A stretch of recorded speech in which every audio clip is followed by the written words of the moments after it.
So what happens when you're filled with doubt, but you're faced with an impossible promise?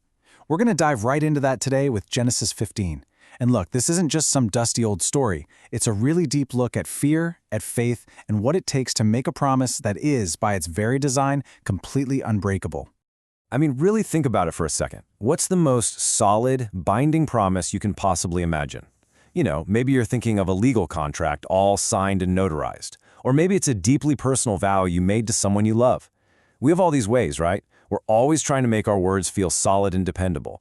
Well, the promise we're about to get into, it's on a whole other level. It's intense, it's dramatic, it's visceral, and honestly, it's pretty weird.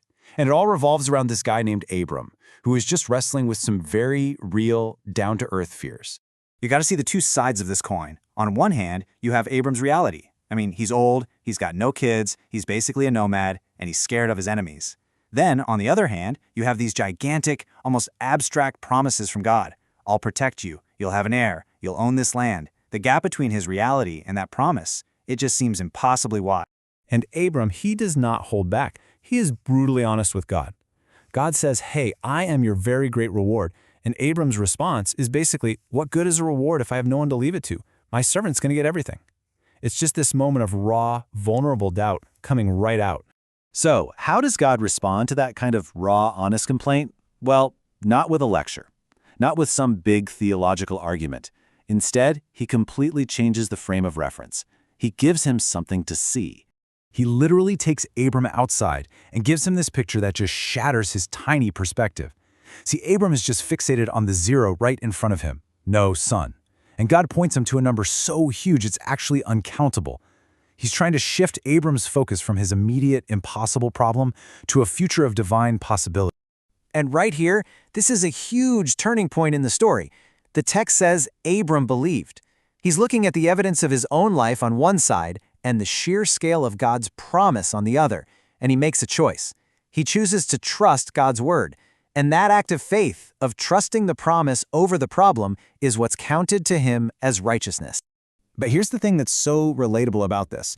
Just because you believe, that doesn't mean you stop asking questions.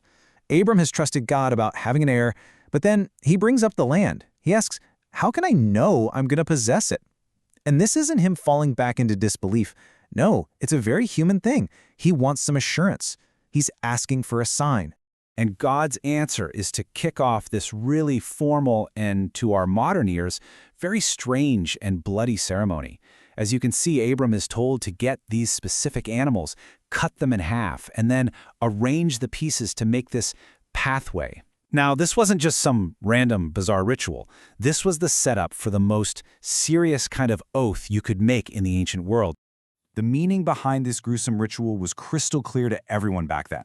It was like a life-or-death contract. The two parties making the deal would walk down that path together, and in doing so, they were making this terrifyingly clear self-cursing oath. They were saying, if I fail to keep my end of this bargain, may what happened to these animals happen to me. Okay, so the stage is set. The animals are prepared. You'd think, all right, time for the two parties to walk the path and seal the deal. But that's not what happens. Not yet. Instead, God gives Abram this really sobering prophecy about what's to come. And this timeline really shows you the enormous gap between when the promise is made and when it's actually fulfilled. God tells Abram straight up, before your descendants get this land, they're going to endure 400 years of hardship and slavery in a foreign country. So the promise is certain, yeah? But the path to get there goes through a long, dark tunnel. So as this really difficult prophecy is just hanging in the air, the sun starts to set, and the whole atmosphere gets even more intense. Abram falls into this deep, supernatural kind of sleep, and the text says a thick and dreadful darkness just comes over him. The scene is totally set for the climax. And then, in the pitch black, something appears. A smoking firepot and a blazing torch. These are symbols of God's own divine presence, and they move down that path, right between the pieces of the animals, officially sealing the covenant oath. So, the promise is sealed. That terrifying or else clause is now in effect. But wait a second. Remember the rules of this whole ceremony? Both parties were supposed to walk that path. So, where on earth was Abram? He was completely out of it, asleep. He never took a single step down that pathway. The human partner in this life or death agreement doesn't actually participate in taking the oath. Only the symbols of God's presence pass through. And this, right here, is the absolute heart of the entire story. What we're seeing is a unilateral covenant. By walking that path alone, God is placing the entire burden of the promise and the entire curse for breaking it squarely on his own shoulders. He's basically saying, this promise depends 100% on my faithfulness, not yours. And if this covenant is ever broken, the penalty, it falls on me. And don't think this was some vague happily ever after kind of promise. No way. God lays out the specifics with the precision of a map. He defines the exact territory, from the river of Egypt all the way to the Euphrates. He even lists by name the 10 different peoples who are currently living there. This wasn't wishful thinking. This was a detailed, intentional plan that was now divinely guaranteed. And that really brings us to the core of this whole thing. Abram was asked to wait for a future he couldn't see, through centuries of hardship. But the guarantee, it wasn't based on his ability to hang on or be perfect. It was based entirely on the character of the one who made the promise. So that leaves us with a pretty profound question, doesn't it? If a promise rests not on your performance, but solely on the one who made it, how does that change the way you wait?